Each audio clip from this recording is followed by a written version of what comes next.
Tena katika mambo ambayo viongozi wa klabu ya Dar es Salaam Young Africans wamekuwa wakijitahidi kuto kufanya makosa ni katika masuala ya usajili, na kama huko mbali na vyombo vya habari vya Dar es Salaam Young Africans, basi utakuwa unakosa makubwa ndugu yangu, utakuwa unakosa mambo mengi ya uhakika yanayohusiana na klabu yako pendwa ya Dar es Salaam Young Africans. Lakini kwa hapa hauko mbali sana na pale ambapo unapataka. Tukwenda kukuchambulia kile ambacho kinaendelea kwenye sakata hili la usajili wa mchezaji huyu ambaye amekwishawahi kufanya vizuri akiwa na klabu ya Al Ahly, lakini pia amefanya vizuri akiwa na klabu ya MC Alger, lakini pia amefanya vizuri akiwa na timu ya pale Power Dynamos, lakini ametokea kwenye academy za pale Ivory Coast. Unajua kila mtu aliyetoka Ivory Coast kapita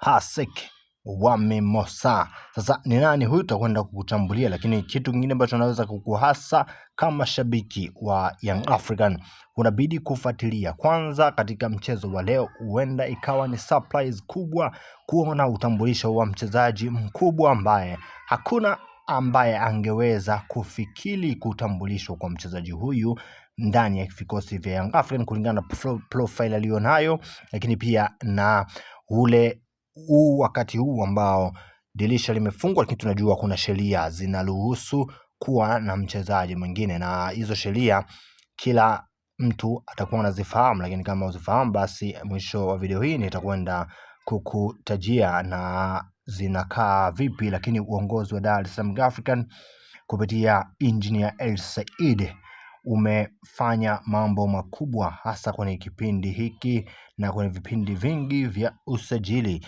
ili kuifanya klabu ya Dar es Salaam Young Africans kuwa bora, lakini pia na yale mapendekezo ya kocha mkuu, kocha ambaye anasemekana kujiunga na klabu ya Dar es Salaam Young Africans. Hapa tunamzungumzia Nasri Bennabi ambaye kwa sasa Young Africans bado hawajatangaza moja kwa moja live kwamba amekuisha saini, lakini kwa zile za chini ya kapeti pia huu ndo usajili ambao aliwaambia na Gepo alikuwa analiona na Yanga wamepita nalo, lakini pia usajili na ile kauli ya kwamba Mohamed Dombia inabidi arejee kwenye kikosi cha Young Africa kama mbadala. Hao ndo atakuwa mwisho wa matatizo ya kile kinachoitwa kutengeneza nafasi, na kazi hii alikuwa anaifanya Stefan Aziz Ki. Kwa hiyo amesema Mohamed Dombia ni mchezaji wa quality kubwa na anaweza kukifanya kitu hicho.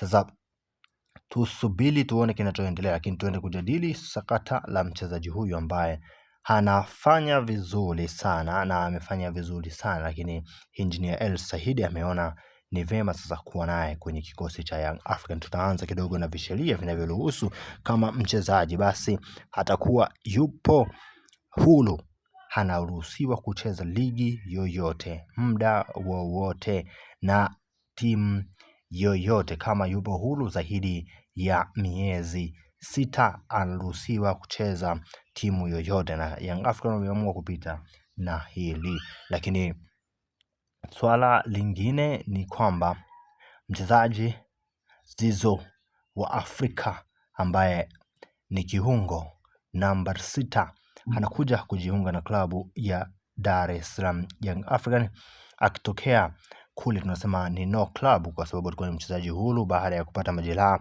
ya muda mrefu hivi, na klabu kama Al Ahly waliona si vema kuendelea kukaa na mchezaji huyu kwa muda mrefu, wakaamua kuvunja naye mkataba, naye pia akakataa kujiunga na timu yoyote mpaka atakapokuwa fiti.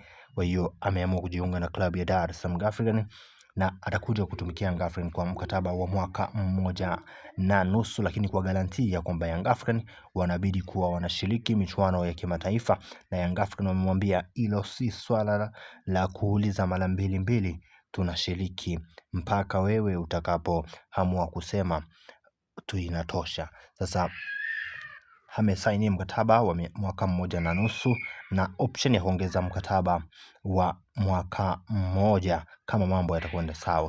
Kusubscribe na kuniambia kwenye comment ushabiki wa Yanga kutokea maeneo gani. Asante.